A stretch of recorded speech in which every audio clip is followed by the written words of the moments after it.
Hello and welcome to Mapping the OpenAI Model Library Landscape. I am John Brown, and first thing I'm going to show you is how to pull the code down from GitHub and execute it in VS Code. So first things first, you're going to take this block here. You're going to start off with your CLI in whatever directory you want it in. We're going to paste these three commands that are going to clone, enter the directory we clone, and then open VS Code in that directory. The next thing you're want to do is to create a virtual environment. So I'm on Linux, so I'll be using the Linux command to start the virtual environment. Just going to open a terminal and paste this code in.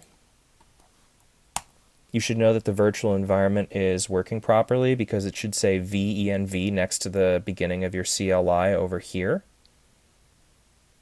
Okay. The next step, we're going to be installing all the packages delineated in the requirements.txt file. So you're just going to paste this here now, and that should install all of the necessary dependencies. I'm going to pause it real quick right here because this can take a few minutes. Okay, now that the requirements have been met, the next thing we're going to need to do is we're going to have to create an environment file, and we're going to have to put the Hugging Face token that I have supplied in there. Now you can't have it up on GitHub or everybody could see it, so if you are grading this, you're going to go here to my root file. You're going to make a new file called .env.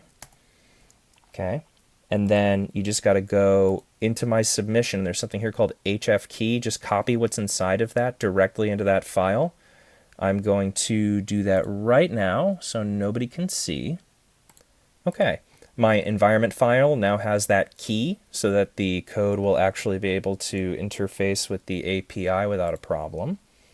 And then we're going to come down here to this last line, and this is just going to execute the main Python file that sort of uses all the other files to run everything. Now, if you don't really care about the prediction model accuracy and you want things to move a little quicker, you just want to make sure that everything like compiles properly, or you don't want to see this go off every single time, you're going to come down here to database. Oh, I'm sorry. You're going to go here to analysis, and you're going to head down to, I think it's the 340 something line. It should be prepare. Nope.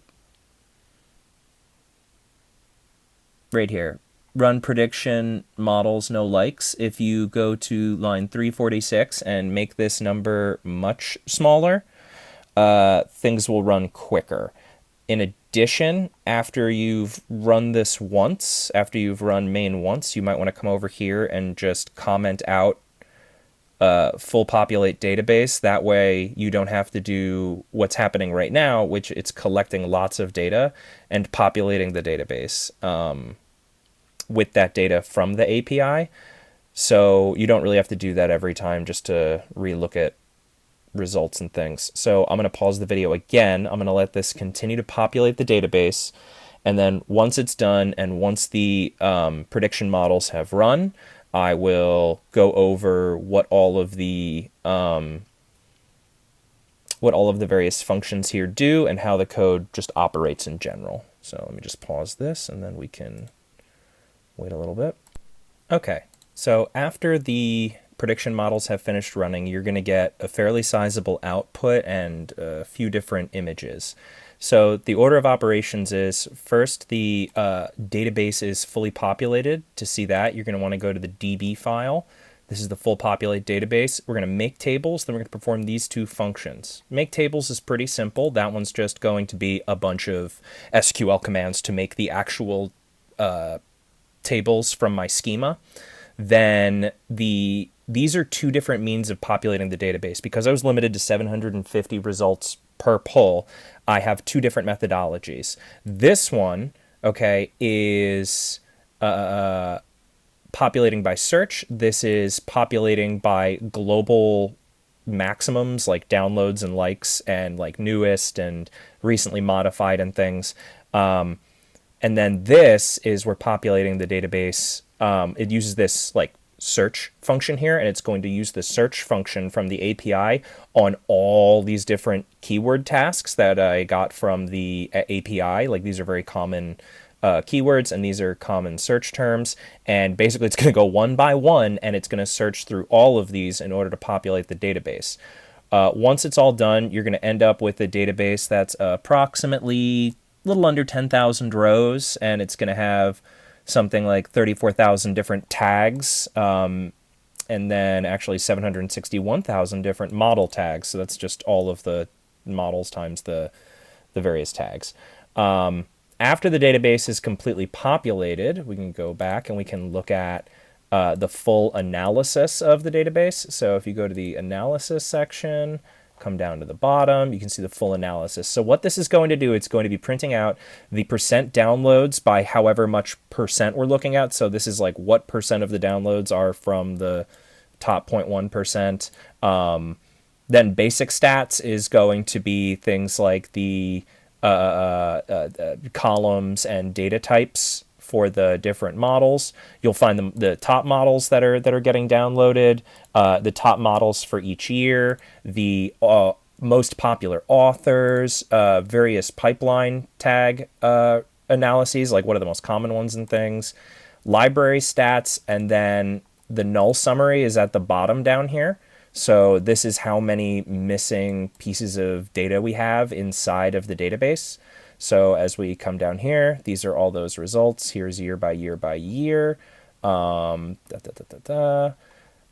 likes, downloads ratios, things like that. And so this is where all the information for the paper comes from. And then one of the other things we have here is these are where we get all the renderings of our information. So here's our top libraries.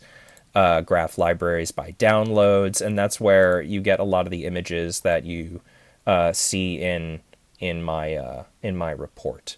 The final thing to check out is the prediction models. So the prediction models can be found. Build dataset, train model. Here we go. So I prepared the features for the model by downloads per day. The reason for that is that all these models are from varying time periods from where they started. Some are new and some are very old. And so if we just look at downloads, we're going to think that the older ones are inherently better when it might not be the case. So we did downloads per day. And then with regards to the prediction model, the tags associated with each one was some of the best data that we had. It was like there was a lot of it, and it was varying in its relationship to the models, though. So some have a few tags, some have a lot. So to make up for this, what I did was I used this function called the multi-label binarizer. And what that does is it's going to convert the list of tags for each model into a binary encoding that we can use, so we have a single row for each model inside of our random forest. So after that's done, you can come down here to the very bottom of the report and you can see what the accuracies that we got on each of these was. We had a 79 for the logistic regression and an 81 for the random forest. And then here's the features from the random forest, which did a little better job predicting. And this is sort of where I got what the important tags were, what things really caught people's eye, and what was common about very popular models. And remember, we're not looking at predicting how many downloads it's going to get because the download distribution is so ridiculous. So instead, we're going to be using a concept of what is popular. And just let me find the feature here. It is using, I'm sorry, here we are. It is just downloads per day, and it's based on the median value of downloads per day, not the average. So we look at about the median value, okay? And then once we know that median value, that's the cutoff. So we have a Boolean situation where is this popular, is this not popular? And that's what we end up predicting with our random forest. So yeah, that's the general layout of the code. You can go through these in detail if you like, but a lot of these are basically just retrieving data about the the database itself with simple queries. Some of them are aggregated. A few of them are a little more complicated. This one, for instance, will tell you how much the top X% have of the total amount of downloads, roughly. So you get an idea of just how distributed things are.